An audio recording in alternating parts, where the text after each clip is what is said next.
Hi everyone, thank you so much for being here with me. I'm Tressa, or as everybody calls me, Terry. And you know what? It's such a privilege for me to have you guys here, for all of my new followers, for all of the people who love my vlogs, videos. It means so much to me. And if you're new here, welcome. I would love to have you subscribe, like, share, and hit your notifications because I'm going to be coming at you with some really amazing videos, and I'm sure you're going to love it because my content covers a lot of things. It's very interesting. I will say that I am first and foremost and most passionately, because it's the love of my life, um, an animal rights advocate for everything having to do with animals, including but definitely not limited to rescue, helping, um, fighting for the causes, and being there for animals. Today is going to be a very honest vlog. And with that, I've had some notes here that I'm going to use for this because I really needed to get my thoughts together. Human nature, we all have moments, and I've had more than I can even count. And lately, these past couple of weeks, I've been really going through it. But I always know that I'm so blessed in so many ways, and I never ever fail to count my blessings and know all of the good things that I have. So, with that, I just want to say again, if you're new, hey, you know what? Subscribe, share, like, hit that thumbs up and the notifications. And you know what? If you have any questions, suggestions, comments, I'd love to have them right here, and just make it positive. But I'm open to everything. You know, to me, like I said, it's a privilege to have you guys here because each and every one of you are good and beautiful, and I consider you special because each and every one are one step closer to my ultimate and dearest goal in life, and that is to have a nonprofit for animals. And with that, I do every day increase my social media presence, and everything that I do is connected with my goals and aspirations for animals, because that means the most to me without a shadow of a doubt. And with that, let's go. I've been through it, yeah, these past couple of weeks. And you know what? I'm sharing with you so that if there's something or some things that you're going through, I want you to know that there's always a tomorrow, and that tomorrow is always better. Whether it is tomorrow or a week from now or even a few months from now, just know that it always changes. The landscape always changes. And I'm talking about in our personal lives, our experiences, our adversities, because I don't know anybody with a perfect life. I know people who honestly have things that I want to have, that are in situations that there are days that I wish were my situation. But I also know that my own life is pretty banging good. But like I said, I have moments, and I honestly tend to take things deeper than probably a lot of other people. It's how I am. Maybe it's a product of my dysfunctional upbringing and the way that that dysfunction of my parents impacted me emotionally, psychologically, and physically. You know, uh, addiction. Let's take that. I've never had a substance addiction, but I have had and know about another addiction. But it's not what you're addicted to, it's that you have addictive personality, and it stems from something that at some point was beyond your control, and even when you realized it, may have been beyond your reach for a period of time. I realize that I still have that compulsion. Uh, I thought I had overcome it, and I didn't. So with that, what have I been going through these past couple of weeks? The beast. And some of it seems petty, but some other parts of it is pretty big to me. The petty part, you know, recently I purchased a new vehicle, a beautiful, gorgeous, sexy car, and he is sexy. Yeah, it's a he.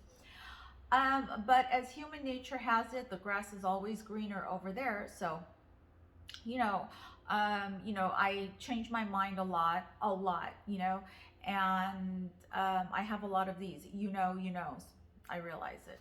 So bear with me. Um, so, lately when I've been driving and seeing someone else with something else, I wonder if I should have gotten that, if I should have been a little more patient. And that's one of the things about me, is that I have tremendous anxiety. It's a disorder. Some days it's absolutely debilitating, and you don't know what it's like until you're experiencing it. And for all of my friends who have that, then you guys know. So with the anxiety comes a lack of patience, and sometimes you want things right then and there. You make emotional decisions. I made an emotional decision. It wasn't the first time, and it won't be the last. So it's a gorgeous car. I think so many people would want to have it. But now I have it, so I'm stuck with it until I'm not. And it's just it's how it is. And it's a surface thing. It's petty, because I realize how lucky I am. So don't get me wrong, I absolutely realize the value, and I'm very appreciative. It's just that I've been in a funk. I've been in a mood. I've been having some days. Something that goes deeper with me is this, and I want to preface it with this. I take responsibility for myself. I have to adult, and in adulting, there's so many facets to it. But one of the main facets is that I have to take responsibility for my own thoughts and actions, and how I perceive to and respond to things. And what's really great is that lately, call it a blessing and a curse, but lately it seems like when I've been thinking of something, wow, it pops up on my screen. And I know it wasn't Google, because I wasn't thinking it out loud, right? So it was just something internal in my mind, but what do you know, it pops up. I will attribute some of it to spirituality, because your higher self does guide you. So, but one thing that was so beautiful, and I give credit for this to the School of Life, and that was my source. That's where I found this, and I'm going to bring this to you in just a minute. But it is one of the best articles that I've ever come across, and it does help a lot. So before I bring you that, I want to bring you this. I've been speaking about the house renovations that I've been having. This actually started last year. What happened with just somebody falling through the ceiling when they were doing some work, and one spot in the ceiling having to be fixed turned into a whole house renovation. And it is really beautiful right now. I'm loving it, but I'm not done with it. There are a lot of touch-ups that I need. And with that, I've had workers that I've hired to do that. And in all of those workers, there have been some major issues. I've been hit on in a really straight out way, you know, disturbing. I've been hit on by about 4 of them at least. And what I can't figure out is that how somebody that is supposed to be working for you feels like he can hit on you and be so outward about it. And that really, really bothers me. And I will get to the part where, you know, I should have said something about it. I should have drawn a line. And that's where you make an emotional decision. The emotional decision was that I didn't want to wait. I want things done here and now. And so I didn't want to say anything in these instances, because I know that the type of person who will hit on you, okay, even in this day and age, is also the type of person who, if you say something, will either have a hissy fit. Yeah, I mean, if they dare to hit on you, then they'll dare to have a hissy fit, right? So that would result in very possibly the work not getting done. And I wanted the work to be done, even when I kept my distance. What I want to know is, what is it about me that would give you the thought that it's okay to hit on me? And this is not a question that anybody should be asking, but okay, what was I wearing? I was wearing sweats, you know, I was wearing pajamas, full pajamas, and flip-flops. I mean, there's no justification for it, you know. And this happened again as recently as yesterday, and it really touched a spot in me. It doesn't matter what I was wearing. It doesn't, even though that was not provocation, actually, you know. I kept my bearing as professional at all times. I never gave an opening. I never gave an impression. Yesterday's instance was a guy who I could say safely was arrogant. You know, I mean, you can be good looking, or even hot, but it doesn't mean that you can feel like you're somebody who, in hitting on me, you're going to get the same reaction from me, like a favorable one. And I kept ignoring it. Now, here's one of those circumstances where there is a right and there is a wrong answer, where it's cut and dry, black and white, and there's no in between, because I know the right answer was that I should have just drawn the line right then and there and thrown him out. But I didn't, because I wanted the work to get done. And you know what? And it still didn't get all done. You know, there were actually 2 people here, and one of them didn't even say anything to his partner. So the guy just kept going on and on and on, and it was a 2-day thing.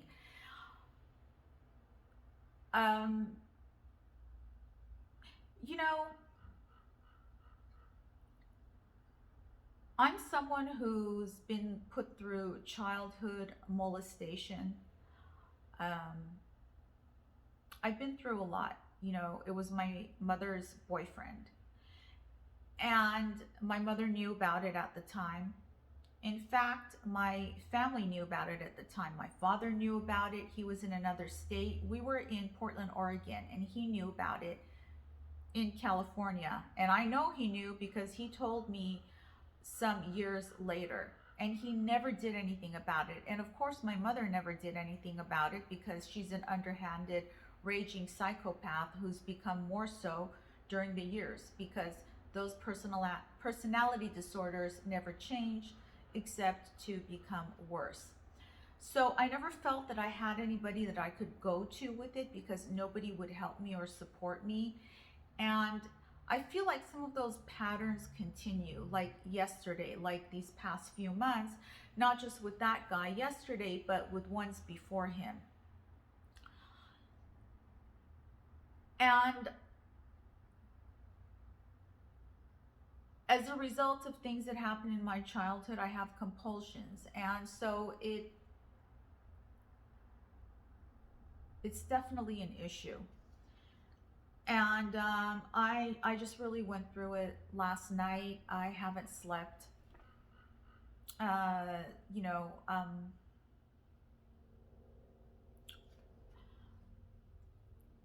and that's one of the things that's real.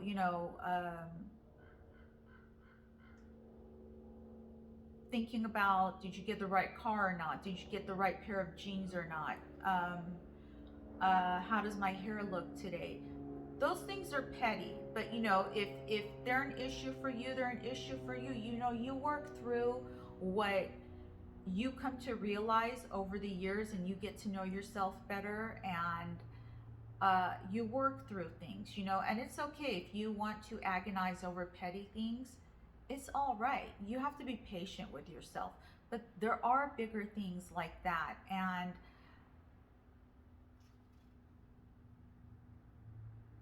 I realize that my mind could have taken it to a better place. I could have done what I needed to do, what I should have done, you know. And so we mind fuck ourselves often. And yeah, everything really is a state of mind. And with that, I'm going to bring you what the School of Life has posted, and I give credit to the School of Life. I think it's wonderful, and I'm going to read it to you. How mental illness closes down our minds. It might sound odd or impolite to suggest that most of us, when we're in the grip of mental illness, are no longer capable of thinking. That's not how it feels at the time, of course.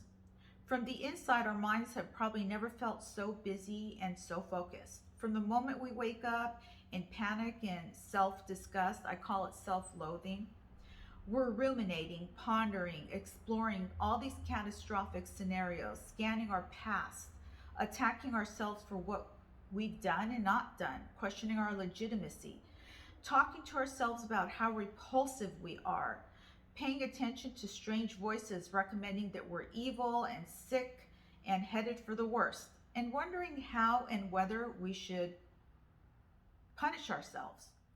Our minds don't give us a moment of respite.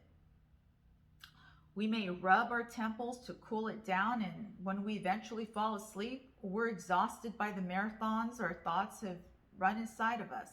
Nevertheless, we may still want to insist, for the kindest and most redemptive reasons, that we're not thinking at all, that none of this hive of activity deserves the title of thinking.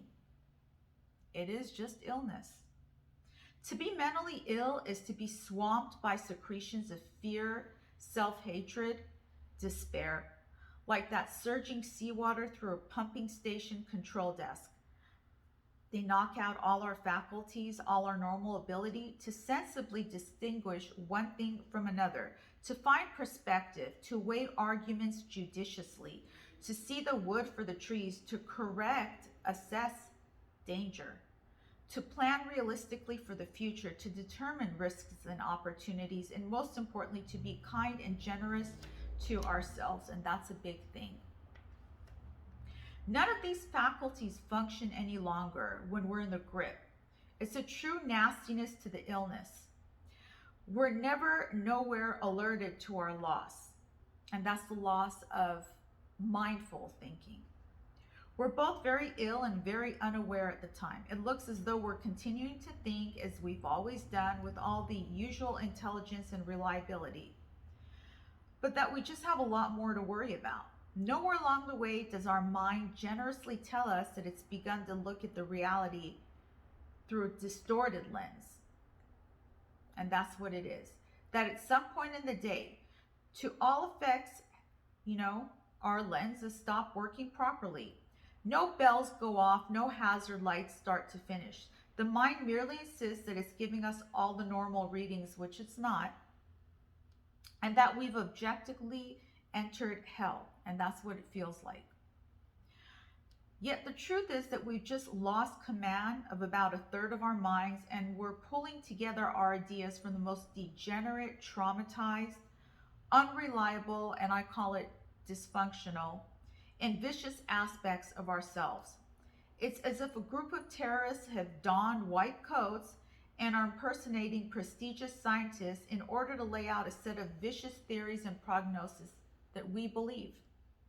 Once we've thought through a few cycles of disordered thinking and recovered contact with reality, we should do ourselves the kind of kindness of accepting that on an intermittent basis, we will lose command of our higher faculties, and that there is nothing embarrassing in recognizing the possibility and accommodating ourselves to it carefully.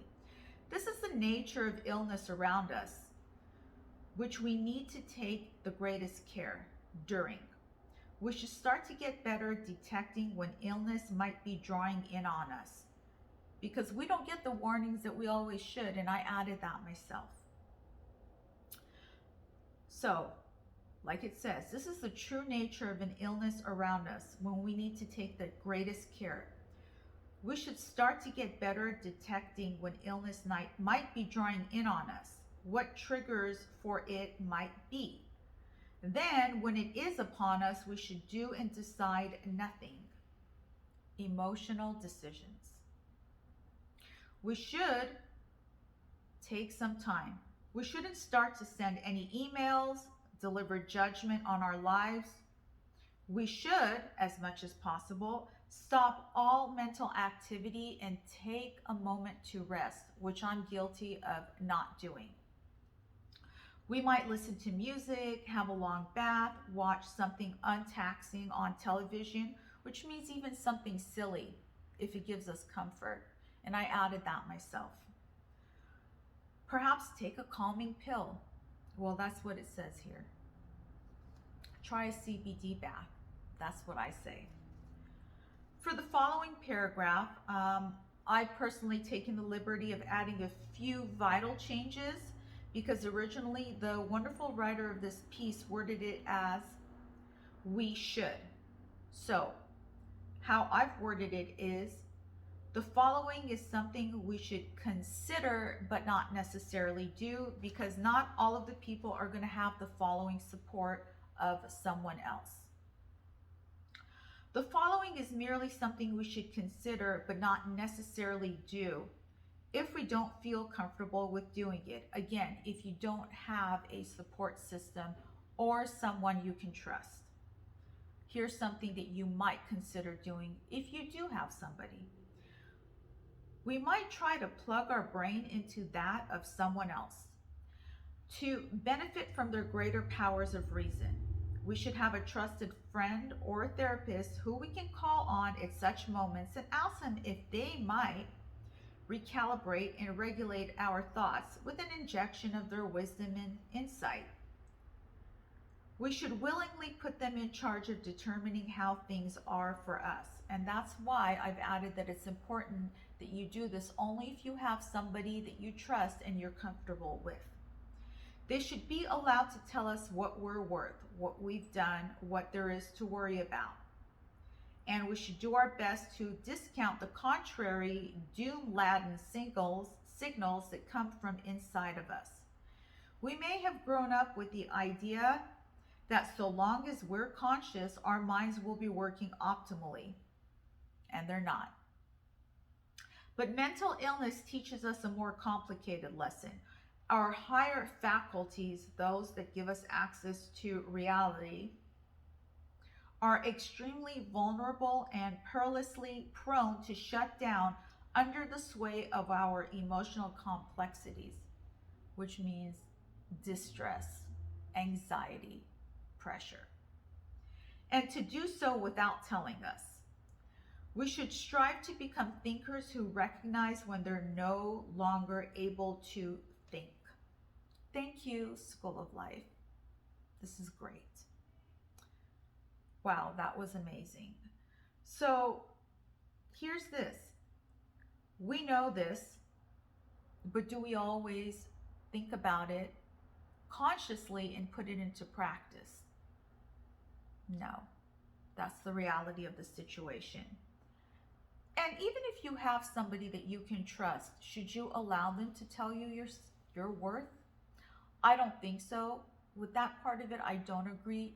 You should come to learn that you are worthy.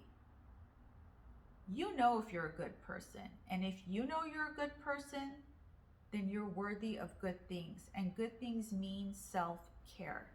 Invest in yourself.